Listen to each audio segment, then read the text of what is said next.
Siapa namanya, Grace? Tessa Oh, Unika. Tessa. Panggilannya boleh panggil Tessa. Buat panggil Tessa. Tessa, ini aku sederhana aja pertanyaannya, menurut kamu tuh promosi yang gimana sih supaya batik Kalteng kita itu bisa go internasional? Aku sendiri kepikiran ngepromosinya tuh lewat dunia fashion gitu. Jadi batiknya tuh dikreasiin dengan sedemikian rupa, terus kita bawa ke dunia fashion show. Jadi kita tampilkan, kita kenalkan ke dunia luar. Eh, Mengenalkannya dalam bentuk produk apa aja kak batiknya selain busana? Selain busana bisa pakai tas, bisa sepatu, atau bisa juga kita inikan apa sih, lukisan batik, Lukisan batik. terus kita kenalkan keluar. Nah, sebelum menuju go internasional kan pasti kita memasarkan di lokal dan Iya. nasional dulu kak. Kalau misalnya menurut Kak Tessa, promosi batik di Kalteng itu sudah cukup nggak sih kak? Menurut saya kurang, soalnya di saya sendiri kan campuran Jawa kan, di Jawa itu masih kurang gitu. Papa saya sendiri nanya, emang ini ada lah di Kalteng Batik, gitu, kurang tahu motif-motif di Kalteng. Jadi menurut saya itu kayak masih kurang gitu. Jadi kalau misalkan kita mau promosi, kenapa kita nggak mengenalkan, kita membuka usaha di Kalimantan sendiri untuk turis-turis dari luar Kalimantan Tengah, misalkan Pulau Jawa. Jadinya kita perkenalkan ke Pulau Jawa, baru kita kenalkan ke Go Internasional. Soalnya sendiri dikenalkan di Go Internasional itu biasanya tuh batik-batik dari luar Kalimantan. Jadi Kalimantan itu sendiri kayak kurang dikenal. Kalau Kak Tessa tahu Dekranasda nggak? Itu Dekranasda. Kurang tahu sih Kak. Oke. Nah kak, kan biasanya turis itu kan pasti datang ya ke Kalteng, entah itu wisata ke Pangkalan Bun atau sebagiannya. Nah tapi sedikit dari mereka tuh yang bawa batik pulang, maksudnya yang beli batik di sini. Nah menurut Kak Tessa tuh gimana sih kak supaya turis lokal dan mancanegara itu ketika wisata ke Kalteng, mereka itu ketika pulang bisa membawa batik gitu? Oh, kita sendiri kan sebagai warga Kalteng itu kan kurang menggunakan di acara-acara besar saja kita menggunakan. Kenapa kita nggak menggunakan dulu di acara-acara kecil atau pas kita jalan atau hangout gitu ke gereja? Akhirnya turis dari luar Kalimantan itu jadi kayak, oh ini berarti Kalimantan Tengah, jadi ini mereka bisa lebih tertarik gitu. Jadinya bisa beli gitu. Mulai dari kita sendiri dulu Mulai ya? dari sendiri, perlahan baru kita bisa keluar. Nah kan kebanyakan yang aku tahu batik yang dibeli untuk oleh-oleh kan dalam bentuk kain ya kak. Nah kalau dari Kak Tessa sendiri untuk dijual kepada turis mancanegara yang kalau kita lihat mungkin kalau pakai kemeja batik itu sangat terlalu formal, kira-kira ada nggak inovasi dari Kak Tessa supaya batik ini lebih casual dan bisa dipakai di luar oleh para turis?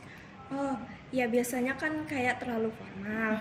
Bahkan di sini kami juga lagi buat outer, buat jalan-jalan anak remaja. Biasanya tuh kayak dipakai buat jalan, buat nongkrong, buat gimana gitu. Sama kita juga ada bikin rompi dari batik, dan itu menurutku lumayan casual. Jadi bisa dipakai anak muda. Itu batik yang digunakan batik apa kak? Batik batang garing sih sebenarnya. Keduanya ya? Iya, batang garing sama benang bintik biasanya. Yang digunakan kalau misalnya produksi di sekolah ini, apakah memang ada kain yang disediakan dari sekolah atau teman-temannya ada sendiri kak? Tergantung. Biasanya kalau misalkan dana mencukupkan, kita diberikan dana praktek. Tapi kalau misalkan tidak ada, kita pakai dana sendiri. Cuman kebanyakan memang dari dana sekolah. Nah terus kak kembali tadi yang bikin outer ya, sama apa sih satunya kak? Sama rompi. Sama rompi atau vest ya? Ya. Berarti kenapa bikin dua itu kak? Karena biasanya kan anak muda mengandalkan luaran kan. Jadinya banyak yang kita bikin tuh luaran, menyesuaikan perkembangan zaman yang disukai anak-anak muda. Kalau misalnya Kak Tessa sendiri ada berapa pakaian batik Kalteng? Aku kurang lebih 5, cuman kebanyakan sih dress gitu. Dress. Buat dipakai busana pesta. Pakai busana biasa. Itu produk sendiri atau beli jadi kak? Itu jahit sama keluarga sendiri, jadi sekalian belajar juga. Nah kak, terakhir kalau misalnya menurut Kak Tessa, promosi dari sosial media misalnya tentang batik Kalteng itu yang bisa menggugah anak muda untuk iya sederhana untuk kita nge-repost ulang deh karena kita suka kontennya, itu harusnya gimana kak? Konten yang bagus. Kita membuat konten yang menarik dengan busana yang menarik, dengan iklan yang apa ya, kayak mungkin dikemas dengan baik gitu kan. Jadi sehingga anak muda tuh lebih mau repost. Kalau misalnya Kak Tessa sendiri lebih seneng lihat konten yang isinya konten Instagram yang jualan batik tuh, yang isinya cuma ucapan saja, kan biasa ada ucapan-ucapan hal besar, atau lebih senang yang edukasi, misalnya batik batang garing tuh filosofinya seperti ini dan warnanya seperti ini, atau yang gimana kak? Kalau saya sendiri yang mengandung makna, tetapi dikemas dengan seru gitu, kayak menarik buat ditonton. Jadi itu belajar sekaligus seru-seruan gitu. Kayak terakhir aku tertarik untuk buat kemben batik karena dia mengiklankannya dengan baik, dengan memberi makna, tetapi dengan kemasan yang menarik anak muda buat nonton itu. Jadi ya kembennya itu hasilnya bagus, makanya dapet dan menarik anak muda. Kalau menurut Kak Tessa di Palangkaraya ini sudah ada toko batik yang cocok buat anak muda nggak? Karena kan kebanyakan batik yang disediakan di sini kan batik formal ya, dan sedangkan kalau kita mau bikin buat sendiri yang lebih casual kita mesti jahit sendiri.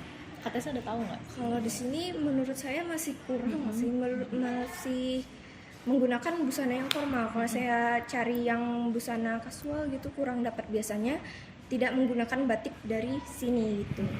Dari luar ya. Berarti Kak Tessa tadi ada menyebutkan pernah tertarik dengan kemben batik karena dari iklannya yang menarik gitu ya dan edukatif. Tapi itu dari batik luar. Kenapa luar. kita nggak bikin dari Kalimantan sendiri? Tapi pernah nemu nggak iklan batik Kalteng kayak gitu atau belum pernah? Belum pernah sih. Sama sekali. Kalau mungkin akun atau toko yang menarik iklannya tentang jualan batik Kalteng ini pernah nemu nggak Kak Tessa? Belum pernah. Belum pernah ya. Berarti mungkin yang harus ditingkatin dari konten Instagram buat promosi dan sebagainya.